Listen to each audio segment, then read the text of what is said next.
안녕하세요. 자, 오늘 우리 청렴 이야기 해볼 건데요. 이 옛날에는 이 청렴이 별로 중요한 가치가 아니었어요. 관리를 뽑거나 평가하는데. 옛날에는 어땠어요? 전쟁하던 시기니까 싸움 잘하는 사람이 최고였겠죠. 자, 그래서 옛날에 어떤 유명한 장수는 거현물구 품행령이라는 인사령을 내려서 품행은 신경 쓰지 마라 그랬어요. 오늘날 얘기하면 도덕, 청렴 이런 거예요. 근데 오늘날은 어때요? 청렴이 공직자를 평가하는 첫 번째 기준입니다. 그래서 오늘 우리가 이 시간 함께 하는 거예요. 자, 제 이름 아시죠? 청에서 감사 청렴 업무를 하고 있어요. 감사 담당관으로 지금 6년, 7년 차 하고 있으니까 서울시 감사계에서는 아마 감사계 시조새, 감사계 암모나이트. 자, 제가 오늘 이런 이야기 할 건데요. 청렴, 감사, 반부패, 또 감사 사례 이런 것도 들 거고요. 또 공무원 행동 강령을 위주로 이렇게 얘기할 겁니다. 여러분들 이 장면 익숙하시죠? 우리가 연말 되면 퇴임식, 공로연수식 이렇게 하죠. 저는 감사부서장으로 자리에 참석하게 되면 정말 이분들한테 존경과 축하의 박수를 마다하지 않습니다. 자, 왜냐하면 우리 시스템에서는 공직자들을 단속하는 수많은 절차와 이렇게 규정들이 있습니다. 그런데도 불구하고 이분들은 슬기롭게 그 과정을 거쳐서 이렇게 영광스러운 자리에 이렇게 함께 하신 분들이니까요. 저는 이분들을 뵈면은 이런 장면이 또 올라요. 영화의 한 장면이죠. 수많은 어려움, 난관들을 이렇게 헤쳐가면서 렘브란트의 보물이 있는 목표 지점에 접근하는 주인공의 모습입니다. 험난한 공직 생활이 마치 이것과 같습니다. 자, 공직 생활을 청렴하게 마무리하기 위해 미지수가 3개 있는 방정식을 제가 만들어 봤어요. 먼저 절제해야 됩니다. 욕심 절제해야 됩니다. 큰 욕심 아닙니다. 작은 욕심 절제해야 됩니다. 그리고 안 하다 보면 문제가 생기니까 안 하다 보면 민원 생기죠. 부작위 문제 생기죠. 그래서 좀 더 성실해야 되겠다. 자, 요 두 가지가 필요 조건이라고 한다면, 자, 요즘에 직무 관련자들은 굉장히 전문화되어 있고 민원도 세분화되어 있어요. 동사무소에서 등초본을 발급하는 나는 기껏 2년, 3년 그 업무를 했지만, 자, 등초본을 때려오는 법무사 직원은 5년, 10년, 때로는 20년 동안 그 업무를 보아온 사람일 수 있어요. 자, 그래서 임의 경매에는 초본이 필요한 건지, 강제 경매에는 뭐 판결문이 필요한 건지, 이런 내용을 그분은 일상이에요. 우린 찾아봐야 되지만, 자, 그에 상응하기 위해서는 우리도 자기 직무 분야에 있어서 충분히 알아야 되겠다. 앞에 두 가지가 필요 조건이라고 하면 요 유능함은 공직 생활의 충분 조건이다. 이렇게 얘기할 수 있을 것 같아요.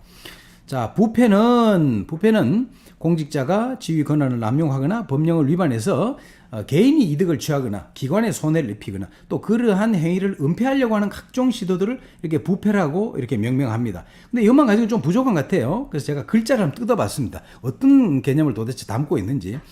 자, 청렴할 때 청은 이게 물을 뜻하네요. 물의 어떤 특성? 투명하고 맑은 특성을 뜻해요. 자, 염은 큰 지붕 밑에 볕단 하나 있어요. 쌀가마니도 아니고 볕단 하나니까 가난하다, 검소하다, 절제하다 이런 의미를 담고 있는 것 같네요. 자, 관청 밑에 고개가 깔려 있으니까 이게 썩겠죠. 자, 그래서 부패할 때 부는 썩는다는 뜻이고 조개를 치니 조개가 깨어지겠죠. 조개는 재물을 뜻하니까 뭔가 손실이 난다 이런 의미이네요. 자, RUPT라는 어근이 들어가는 영어 단어들을 보면 관계가 깨어지거나 깨트리거나 뱅크러브는 파산하거나 이러면 폭발하거나 이런 뜻이네요. 자, 그래서 특히 서양 사람들은 코옵션이라 그래서 부패는 혼자 망하는 게 아니라 함께 망한다, 공멸한다 이런 뜻을 담고 있음을 볼 수 있어요.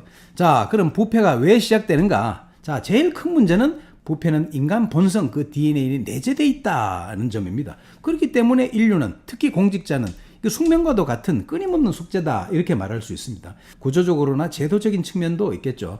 또 특히나 연고원정주의를 중시하는 우리의 사회문화가 부패를 양산하는 토양이 되기도 합니다. 이게 뭔지 아나? 에? 이게 바로 10억짜리 전화번호부야. 10억짜리. 저 깡패 아닙니다. 에? 아니, 저도 공무원 출신입니다. 공무원. 에? 그 퍼떡 좀 갈았죠? 쌍놈 새끼. 요 앉아. 내보다 나이도 어린 것 같은데 반말하지 마라. 이 새끼가 뭐 저랬다고 앉아 임마. 씨발놈이 저 돌았나 이 어디서 손을 함부로 놀리노? 너희 사장 어디 있어? 강 사장 데리고 와. 네 누군지 아나? 에? 내가 이 새끼야, 너그 서장이라 임마. 이 새끼. 선생님, 실례지만 저희 서장님과 관계가 어떻게? 너그 서장 남천동 살지? 예? 예. 내가 임마, 너그 서장이랑 임마 어저께도 같이 밥 먹고 사우나도 같이 가고 임마 이 개새끼야 임마 다 했어. 이 새끼들이 말이야, 이 개새끼들이. 그래. 그러면 일단 이 형사 일단 사과를 드리라. 이 새끼. 죄송합니다.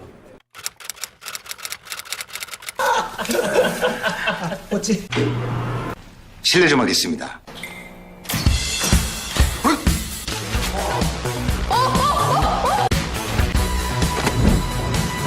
아저씨! 오늘 밤 아저씨가 해먹은 게 너무 많네? 뭘 너도 다이었는데 너 경찰이야? 내가 네 서장하고 임마 동물이야. 비비켜.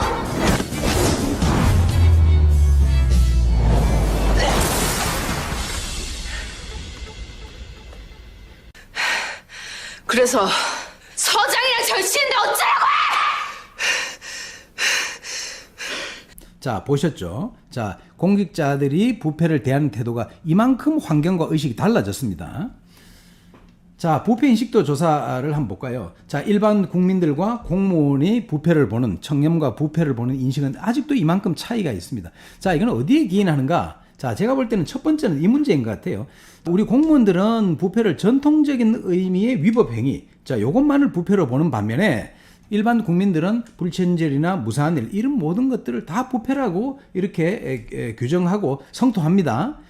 자, 또 무사한 일 한번 볼까요? 국민들은 아직도 상당수가 무사한 일을 하다고 해요. 그러나 공무원들은 20% 10명 중에 한 2명만이 그렇게 응답을 하네요. 그래도 이건 아까 부패 문제보다는 공무원들과 국민들의 인식 차이가 좀 더 좁다고 할 수 있어요. 우리나라는 공무원 100만 시대를 넘어서 매년 공무원 수가 증가하고 있습니다만 OECD 주요 국가들에 비해서 아직도 1인당 담당 국민 수는 많은 편입니다. 공무원들의 무사한 일이 어떻게 보여지는가 한번 보실까요? 여보세요? 예, 여기 저기 성미산인데요. 웬 양복 입은 남자가 목을 매가지고 자살한 것 같은데. 그건 112 해보셔야지. 죄송합니다. 네. 내 소개하겠다. 이름 한대희, 나이 38세, 구청 환경과 생활공익팀 주임, 7급 구호봉, 연봉 3,500, 정시 출근, 정시 퇴근, 임금 체불업소, 정년 보장돼, 할만하다. 요즘 공무원 하고 싶다는 친구들한테 충고하나 아마. 선생님, 작게 말씀하셔도 잘 들리거든요. 네가 작게 얘기했다고 내가 작게 얘기할게. 조심, 또 조심. 얼마? 흥분하면 지는 거다. 3대 열대어. 구피, 구라미, 수마트라.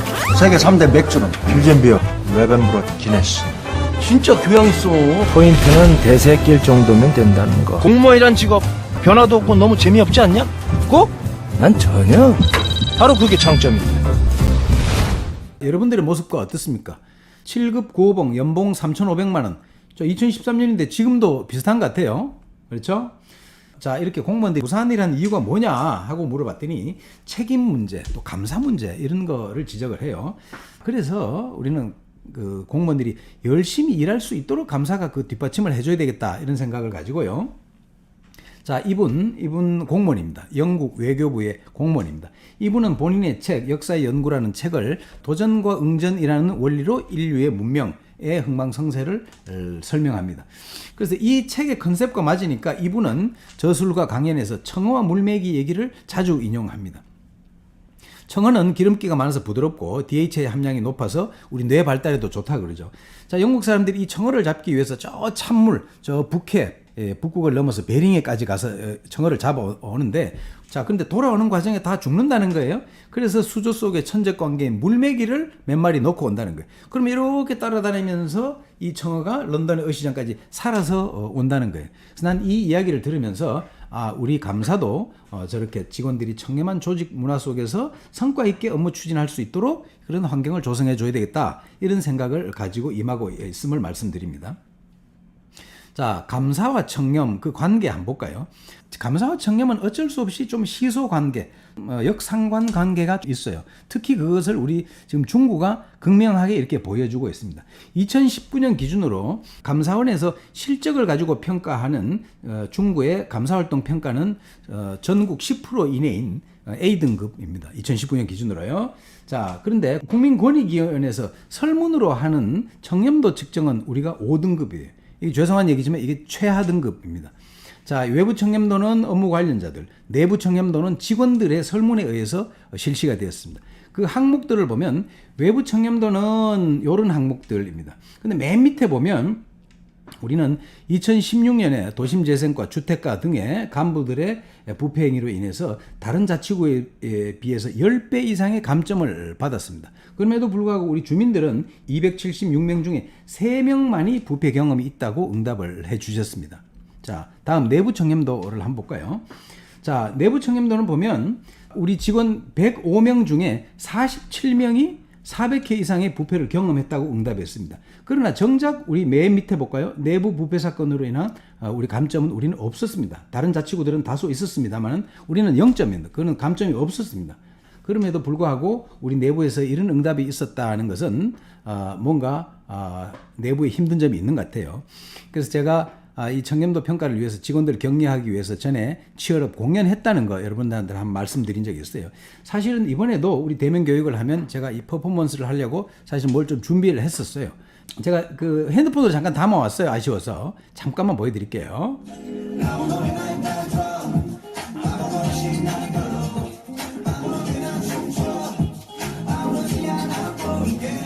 제가 우리가 집합교육 하게 되면 이거 풀로 하든지 아니면 우리 요즘 유행하는 웨뉴 디스코를 하든지 제가 준비해서 꼭 보여드리겠습니다. 자, 감사를 하게 되면 불가피하게 결과가 나오죠. 자, 맨 첫 번째 한번 볼까요? 수당. 자, 수당 중에서 우리가 제일 불편한 지점이 어디 있습니까, 여러분? 우선 초과 근무 한번 볼까요? 초과 근무. 이 초과 근무는 벌써 여러 차례 이렇게 언론과 시민단체들에 의해서 지적이 되었습니다. 가깝게는 친구 사이에서도 서로 지적되어서 징계받는 경우를 봤어요. 남자친구는 민간 회사를 다녔고 여자분이 이제 공무원이었는데 그러니까 진정서를 넣어가지고 나하고 데이트하다가 야간에 가서 찍고 왔다 이래가지고 징계받는 경우를 봤습니다. 그런 경우가 있을 수 없다고요? 예, 한번 보실까요? 여기는 내 처도 공무원인데 퇴근했다 지문 찍으러 간다 이런 인터뷰를 할 정도로 이 문제는 굉장히 일반화되어 있습니다. 자, 이젠 더 이상 묻을 수 없는 문제가 돼 있다 이러면. 자, 그리고 이렇게 하다 보니까 우리 공무원들의 근로시간이 너무 길어요. 너무 길어. 자, OECD 평균이 1700시간대인데 우리는 현업직의 경우 2700시간. 아마 원래는 코로나 비상근무로 인해서 3000시간 넘는 공무원들도 많이 생길 거예요. 여러분들 나중에 한번 확인해 보세요. 이렇게 되면 삶의 질이 너무 떨어집니다. 그렇죠? 자, 이건 뭡니까? 100만 공무원의 아킬레스건이라고 할 수 있는 여비, 출장비 문제입니다. 자, 우리 직원들도 이거 근거 찾고 지금 소명하느라고 바쁘시죠. 자, 이거를 외부 시민단체, 언론, 또 여러분들의 선배들인 퇴직한 공직자분들, 이런 분들이 이거 가만두지 않습니다. 계속 정보공개 청구해가지고 환수 요구하고, 자, 그 환수된 금액의 30%는 신고 보상금으로 받아갑니다. 최대가 30억이에요. 그러니까 아주 눈에 불을 켜고 이걸 보고 있어요. 한번 보실까요?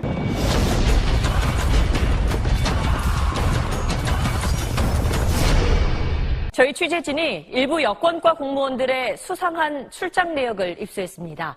한 해 많게는 수백 번 가까운 도심 한복판에 있는 외교부로 출장을 갔다며 그때마다 출장비도 받은 겁니다. 내근을 많이 하는 부서, 그 가운데도 여권과의 출장이 잦았습니다.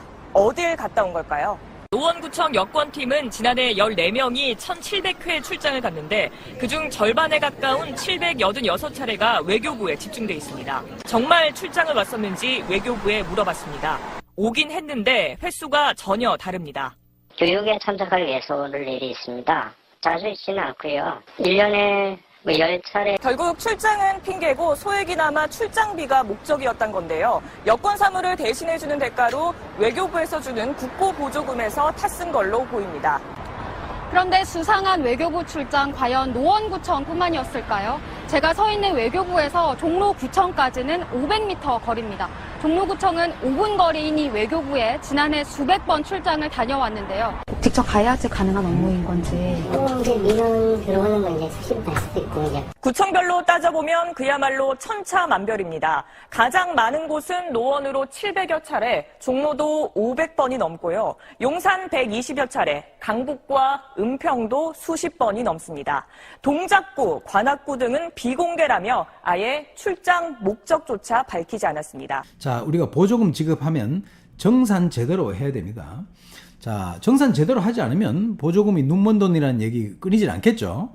자, 이거 보실까요? 가맹점 번호가 같은데 가게가 틀리고, 승인 번호가 같은데 금액이 틀리고, 이건 변조된 거죠. 이건 형사고발감입니다. 자, 이거 한번 볼까요? 감사 지적 사례네. 과태료를 수백 회 감면해주거나 또는 이행강제금을 민원을 이유로 이렇게 절반 이상 이렇게 깎아주거나, 이 저 감사를 통해서 전부 시정한 사례들입니다. 자, 요즘 여러분들 어떻게 금평은 제대로 나오고 있습니까? 자, 동주민센터 감사하면 항상 민방위대 편성 문제, 인증기 수익금 관리나 인감 업무 부적정, 자, 복지 보조금 지급 부적정 문제 항상 대두되는 문제입니다. 과도한 선물은 누가 먼저 신고할까요? 먼저 택배기사들이 신고합니다. 자, 말씀드렸듯이 신고한 금액의 30%는 신고 보상금으로 돌려받을 수 있어요. 택배기사들이 딜리버리 자주 하다 보면 저 집이 공직자의 집인지 알 수 있습니다. 자, 요즘은 핸드폰 앱으로 간단히 신고할 수 있습니다. 자, 여러분들이 모르는 신고사항이 권익위에 많이 쌓여 있을 수도 있습니다. 비밀이 보장되는 자유경쟁 입찰에서도 부실은 여러 군데서 발견됩니다. 자, 정보를 제공해서 맞춤형 입찰을 하고, 담합해서 낙찰받고, 낙찰받은 뒤에는 설계 변경해서 예산부 풀리고, 준공부실하게 하고, 자, 이렇게 여러 군데서 부실이 발생합니다. 자, 요거는 국세청 정보화 사업이네요. 여러분들 홈택스로 연말 정산하실 때 에러 나면 국세청 정보화 사업이 부패했기 때문에 이랬구나, 이렇게 보시면 되겠습니다. 자, 지난번 윤창호법 시행 이후로 음주운전이 많이 줄었습니다. 그러나 아직도 하루에 2명꼴로 음주운전 공무원이 발생하고 있어요. 근데 이 중에 상당수는 이 숙취운전입니다. 그러니까 술 마신 날이 아니고 그 다음날 새벽이나 아침에 적발되는 경우입니다. 우리가 언론을 통해서 봤던 삼성 라이온즈의 박한희 선수, 야구 선수, 또 배우 안재욱 배우, 또 얼마 전에 플라이 투 더 스카이의 환희라는 가수, 이게 다 전부 숙취운전입니다. 그러니까 그 전날 10시 넘어까지 술을 마셨을 때는 우리 직원들 반드시 대중교통 이용하시기를 당부드립니다. 미드마크 공식 믿을 수가 없어요. 그건 사람마다 6배나 차이가 난다고 하니까 10시 이후까지 술 마셨을 때는 반드시 대중교통 이용하시기를 당부드립니다. 자, 이게 퇴직공직자 재취업 문제입니다. 자, 퇴직하시고 재취업할 계획을 갖고 계신 분은 꼭 요거 검토해 보시기 바랍니다. 자기가 했던 업무와 밀접한 기관에는 다시 일정 기간 동안에는 재취업 못 합니다. 자, 요런 계획을 갖고 계신 분은 감사 담당관 공직자윤리위원회 꼭 상의하시기 바랍니다. 상의하시지 않고 이미 재취업하면 해임되고 행정심판에도 이길 수 없습니다. 자, 다음 공직자 재산 등록 사항입니다. 우리 구에도 지금 7급 이상 특정 부서에 근무하는 직원 200여 명이 재산 등록하고 있습니다. 우리 패티 시스템에 등록해서 가족 정보 입력하고 재산 등록하고 신고서 제출하게 돼 있죠. 자, 이거를 너무 부실하게 하는 경우가 자주 발생합니다. 다른 구에서 이미 이 공직자 재산 등록 잘못해서 징계받은 사례들 많이 나오고요. 요즘 언론 보도에도 지금 많이 나오고 있지 않습니까? 자, 처분 기준을 보면 3억 원 이상이면 바로 징계 대상입니다. 처분 기준이 이렇기 때문에 이거 별로 여지가 없습니다.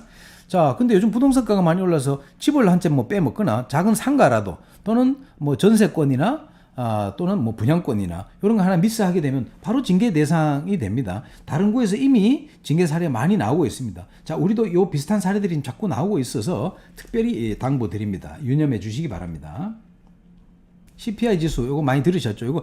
요게 국가별 청렴도 평가 결과라고 보시면 되겠습니다. 주로 북유럽 국가들이 높은 순위에 랭크되어 있고요. 아시아에서는 싱가포르나 홍콩, 우리나라는 지금 39위에 랭크되어 있는데 우리 지금 가파른 상승세에 있어요. 우리가 지금 20위권을 들어가는 걸 지금 목표로 하고 있습니다. 자, 국가 경쟁력과 CPI 관계를 보면 CPI 지수가 반영되지 않는 지표들은 보면 우리가 10위권 이내에 주로 있습니다. 그러나 CPI 지수가 반영되는 지수들을 보면 우리가 20위권에 머물고 있습니다. 자, 이것은 즉 부패 문제가 우리 국가 경쟁력에 발목을 잡고 있다. 이렇게 볼 수 있습니다. 자, 유엔이 발표하는 행복지수와 우리 국가 청렴도인 CPI를 이렇게 그려보면 윤곽이 이렇게 비슷함을 볼 수 있어요. 자, 그럼 다시 말하면 어떻습니까? 청렴하면 행복해진다. 이렇게도 볼 수 있겠네요. 청렴 선진국들의 특징을 제가 이렇게 한번 돌아봤습니다. 자, 뉴질랜드나 호주에는 SF라는 부패 전담 기구를 두고 있습니다. 근데 현지 사람들이 잘 몰라요. 그만큼 의율되는 경우가 자주 없다는 경우에. 그러나 한번 걸리면 제로 톨러런스, 무관용 원칙을 준수하고 있었어요. 자, 사모아 출신의 타이토 필리필드라는 국회의원이 있었습니다. 이분이 태국 노동자가 비자가 만료되는 것을 도와줘서 그분이 불법 체류자의 신세를 면하게 해줬어요. 그랬더니 그 태국인 노동자가 나도 당신한테 보답하고 싶다 해서 이 사람이 집수리하는 걸 도와줬던 모양이에요.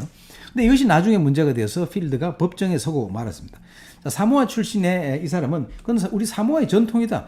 우리도 그런 전통 있죠. 뭐 상부, 상조, 품앗이 이런 전통 있죠. 사모아의 전통임을 주장하며 항변했으나 자, 법정은 필드가 우리의 신뢰를 저버렸다 하면서 7년형을 선고하고 국회의원직을 박탈하였습니다. 자, 핀란드나 노르웨이 등 북유럽 국가들은 공직자에 관한 정보, 소득이나 재산을 투명하게 공개하고 있다는 특징이 있었어요. 그 소득이나 재산이 투명하게 공개되니까 이 사람들은 벌금을 매길 때도 수입에 따라서 데이파인 시스템을 적용하고 있었어요.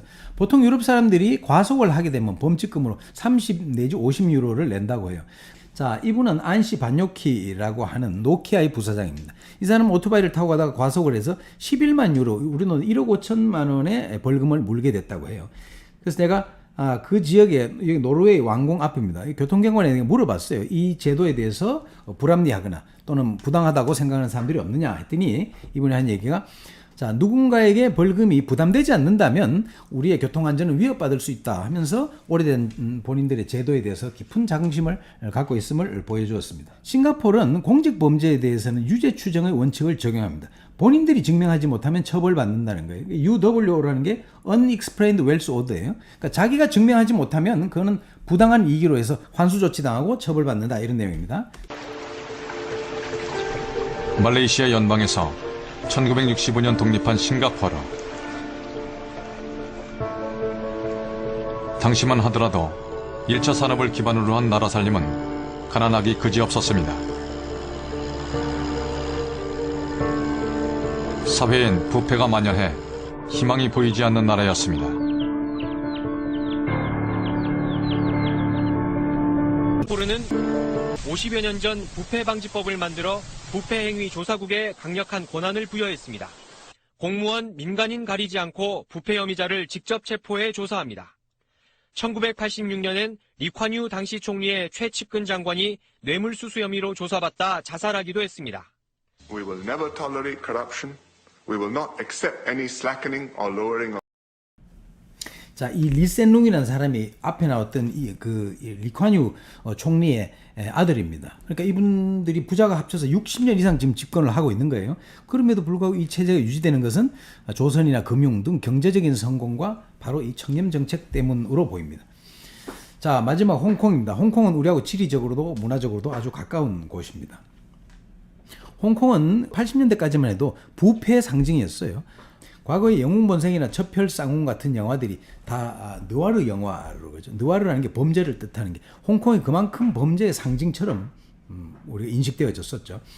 이 무전무수 우추엔 우슈웨이라는 게 소방차가 출동해도 별도의 뒷돈을 주지 않으면 물을 주지 않았다는 거예요. 자, 공직자나 교사들이 시험에 합격해도 별도의 차값을 주지 않으면 발령을 내주지 않았다는 거예요. 그만큼 부패했던 곳이 1974년에 염정공사가 생기면서 청렴 선진국으로 거듭났다는 거예요. 자, 홍콩 인구가 750만이 채 안 되는데 이 염정공사의 직원들입니다. 다 이 선남 선녀들인데 이 직원들이 1,400명이 부패를 척결하기 위한 여러 가지 권한을 가지고 여러 가지 사업을 이렇게 펼치고 있음을 볼 수 있습니다. 자, 청탁금지법은 2011년 벤츠 여검사 사건을 계기로 우리 사회에 도입되게 됩니다. 당시 벤츠 여검사가 1심에서 징역 3년에 추징금 4,600만 원을 받았었는데 2심에서는 청탁의 대가가 아니고 서로 사랑의 정표다 이렇게 해서 무죄 방면이 됐어요. 자, 그래서 당시에 사랑은 벤츠로 표현하세요 이런 비아냥도 있을 정도로 국민들의 비난이 굉장히 드셌어요. 그래서 그때 권익위원장이던 김영란 대법관에 의해서 제안되어지고 자 2015년에 재정 공포되어서 2016년부터 시행되어서 오늘에 이르고 있습니다.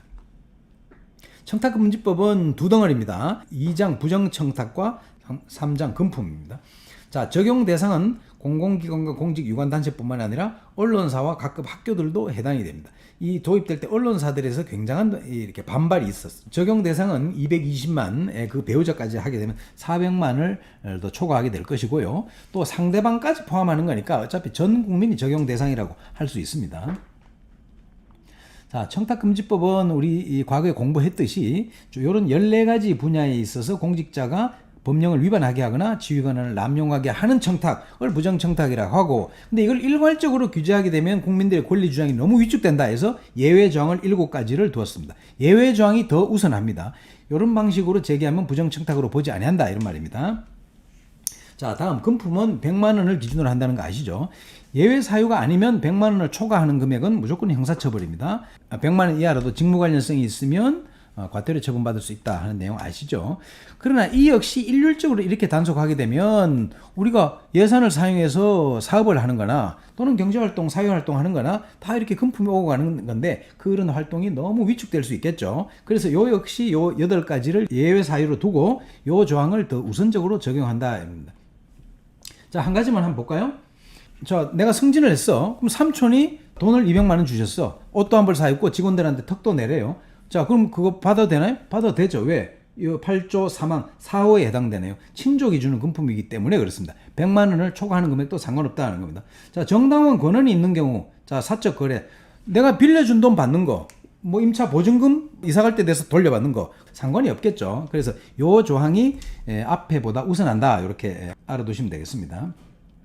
자, 요거 8조 3항 2호 요것도 익숙하시죠? 옛날에 350이라고 그랬던 거죠. 근데 원활한 직무수행 4교 의뢰 부조 목적이면 350, 지금은 355 또는 3010입니다. 그러니까 농수산물 가공품이면 선물의 경우도 10만 원까지, 꽃을 포함하면 경조사도 10만 원까지 가능하다 이런 내용이 되겠습니다. 자, 공직자가 선물을 받았을 때 여기 자가진단표입니다. 한번 보실까요? 자, 선물 받은 사람이 공직자가 아니면 오른쪽으로 갑니다. 공직자가 아니면 상관없죠. 자, 공직자가 맞으면 이제 아래로 내려와야 되겠죠. 그런데 이렇게 예외 사유, 아까 8조 3항 예외 사유에 해당되면 5만 원 넘는 선물도 받을 수 있죠. 자, 근데 예외 사유에 해당되지 않는다. 그럼 직무 관련성이 있네요. 그럼 직무 관련성이 원활한 직무 수행이나 사교 의뢰 목적인가요? 하면 5만 원 이하의 선물 받을 수 있고요. 그에 해당하지 않는다 하면 금액에 상관없이 일체 받을 수 없을 수도 있다. 이렇게 자가진단 해보시면 되겠습니다. 자, 위반 행위를 신고하는 것은 당사자뿐만 아니라 누구든지 신고할 수 있습니다. 자, 어디에 신고하느냐? 자, 소속 기관에도 신고할 수 있고, 권익위, 감사원, 또 수사기관 어디나 신고할 수 있고요. 그렇게 했을 때 처리는 소속 기관이 자체적으로 하거나 법원을 통해서 처리하거나 이렇게 되겠습니다. 자, 처분 규정을 한번 볼까요? 자, 공직자에게 직접 부정청탁을 한 당사자는 처벌이 없습니다. 그러나 요 경우에도 공직자는 행동강령 위반으로 처벌될 수는 있겠습니다. 자, 제3자를 통해서 부정청탁을 했을 때 당사자는 1,000만 원 이하의 과태료 처분에 처해질 수 있고요. 매개한 사람은 2,000만 원, 그 매개한 사람이 공직자일 경우에는 3,000만 원 이하의 과태료에 처해질 수 있습니다. 자, 또 부정청탁을 받아서 그대로 수행한 사람은 이제는 형사처벌이 됩니다. 2년 이하의 징역이나 2천만 원 이하의 벌금에 처해질 수 있고요. 금품의 경우에는 3년 3천만 원 이렇게 높아진다고 보시면 되겠습니다. 그 다음에 과태료는 아까 말씀드렸듯이 2배에서 5배의 과태료 처분에 처해질 수 있습니다. 자, 다음 공무원 행동강령 이제 본격적으로 살펴보겠습니다. 공직자가 갈등 상황에서 준수해야 할 행위 기준을 구체적으로 제시한 규정을 말합니다. 자, 여기에서 직무 관련자라 하면 공직자의 직무 수행으로 인해서 직접 이익 또는 불이익을 받는 개인이나 단체를 직무 관련자라고 합니다. 그럼 직무 관련 공무원은 어떻게 되었습니까? 공직자의 직무 수행으로 이익 또는 불이익을 받는 다른 공무원, 공직자를 말한다고 할 수 있겠죠. 자, 그 판단 기준은 상하나 지도 감독 관계 등으로 영향력을 행사할 수 있는지 여부에 따라서 판단한다고 보시면 되겠습니다. 자, 공무원 행동 강령은 정부 표준안을 기준으로 이렇게 23개 분야에 24개 조항으로 되어 있습니다. 요걸 좀 더 세분화해서 우리 중국 공무원 행동 강령은 30개 규정을 두고 있습니다. 여러분들 꼭 확인해 보시기 바랍니다.